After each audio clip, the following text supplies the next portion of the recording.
எப்போ ஜெபிக்கணும்? நம்முடைய பரிசுத்தவான்கள் ஜெபிச்சாங்க, காலையில், மதியானம், இரவு. அதே போல் இதைத்தான் வேதாகமம் இடைவிடாமல் ஜெபம் சொல்லி சொல்லுது. சரி, பரிசுத்தவான்கள் தானங்க ஜெபிச்சாங்க, இயேசு அப்படி ஜெபிச்சாரா அப்படின்னு சொன்னால் எல்லாருக்குமே இயேசு மட்டும்தான் முன்மாறி. அவரும் அப்படி தான் ஜெபிச்சார். நீங்கள் வாசிக்க முடியும்.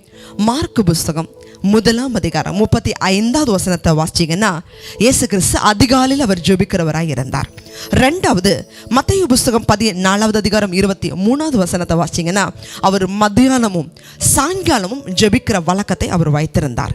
அடுத்தது லூக்கா புஸ்தகம் 6ஆம் அதிகாரம் 11, 12 இந்த வசனங்களை வாசிச்சிங்கன்னா, அவர் இரவும் ஜெபிக்கிறவர்.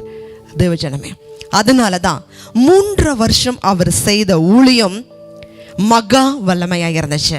இன்னைக்கு அவர் 2000 ஆண்டுகள் ஆயும் இன்னைக்கும் அவர் பேசப்படுகிறார். அவருடைய ஊழியம் அவ்வளவு ஜெயமாக இருந்ததுக்கு காரணம் அவருடைய ஜெபந்தான். உங்களுடைய வாழ்க்கையில் கர்த்தர் நமக்கு கொடுக்குற காரியம் என்ன? 24 மணி நேரத்தை கொடுத்துருக்கிறாரு. ஆனால் நம்ம ஜெபிக்க நேரம் இல்லைன்னு சொன்னால் நம்மளுடைய காரியம் எப்படி ஜெயமாக இருக்கும்? இன்னைக்கு ஆண்டோட சமூகத்தில் தீர்மானிங்க.